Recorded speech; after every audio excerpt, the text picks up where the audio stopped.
이제 인공지능이 여러 직업군을 대체할 것이다. 뭐 이런 전망도 많이 나오잖아요. 그래서 저희 기자들도 뭐 기사를 대신 써주는 경우가 이제 또 생길 거고 대체될 것이다. 막 이렇게 나오는데 교수님은 또 법학을 가르치고 계시니까 변호사, 판사 이런 직업군도 혹시 AI 인공지능이 대체할 수 있는 부분이 있을까요? 인공지능이 사회 고용에 어떤 영향을 미칠 것인지는 사실 굉장히 중요한 그 자체로 중요한 연구 영역인데요.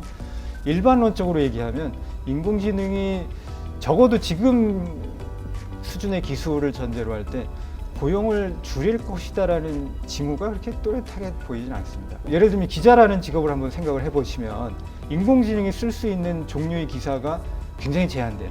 어떤 식으로 제한되냐 하면 야구 경기에서 뭐 경기 점수를 알려주는 기사를 쓴다라든가 아니면 주식시장에서 지금 어떤 종목이 올라갔다 내려갔다 이런 걸 알려주는 그래서 아주 단편적인 사실에 관한 짧은 기사 이런 것들은 인공지능이 어렵지 않게 쓸 수 있어요. 근데 말하자면 발로 뛰고 취재를 열심히 해서 정리해야 되는 그런 종류 기사는 인공지능이 전혀 불가능하고요. 뭐 법의 영역, 예컨대 판사가 하는 영역으로 와도 그 점에서 마찬가지입니다.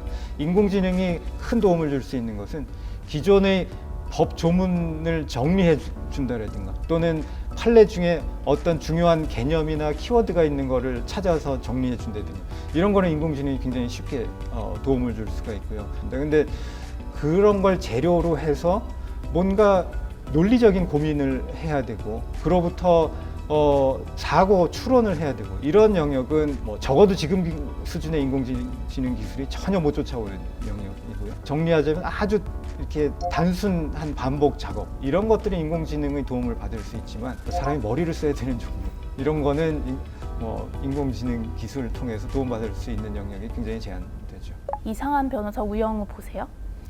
몇 편 봤어요. 우영우 변호사가 이렇게 뭐 이전의 판례라든지 조항을 이렇게 머릿속에 이렇게 싹 그리면서 이렇게 착착착착 찾아내잖아요. 그럼 AI나 인공지능도 결국 데이터 기반이면 그렇게 기존의 데이터들을 활용해서 변호사들이나 뭐 판사들, 뭐 검사들이 주장을 할 때 도움이 되는 근거를 마련해주는 이런 역할로는 쓰일 수 있을까요?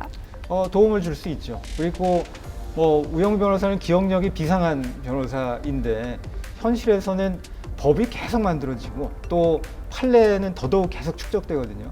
그러면 판례 통해서 뭔가 예를 들면 그냥 키워드 검색하는 것만 생각을 해봐도 판례를 하나하나 읽어가면서는 불가능하죠. 우리가 실제로 판례를 찾을 때는 컴퓨터를 통해서 단어를 입력을 해서 뭐 판례를 뭐 50개, 100개 추출하고 이런 식으로 하거든요. 그러니까 인공지능 기술은 그런 식의 작업을 조금 더 빠르게, 조금 더 편리하게 해주는 현실에서는 이제 그런 도움을 주는 기술 이렇게 생각을 하시면 되겠습니다. 그러면은 뭘 찾아야 되는지에 대한 고민은 대신 해줄 수가 없네요. 그렇죠. 사실은 질문을 어떻게 할 것이냐라고 하는 게 굉장히 고도의 어떤 그 역량을 필요로 하는 것이고 그거는 적어도 지금 단계에서는 인공지능이 하기가 쉽지 않은 그러니까 좋은 질문을 던지는 역할 이거는 인공지능이 거의 못하는 역할이죠.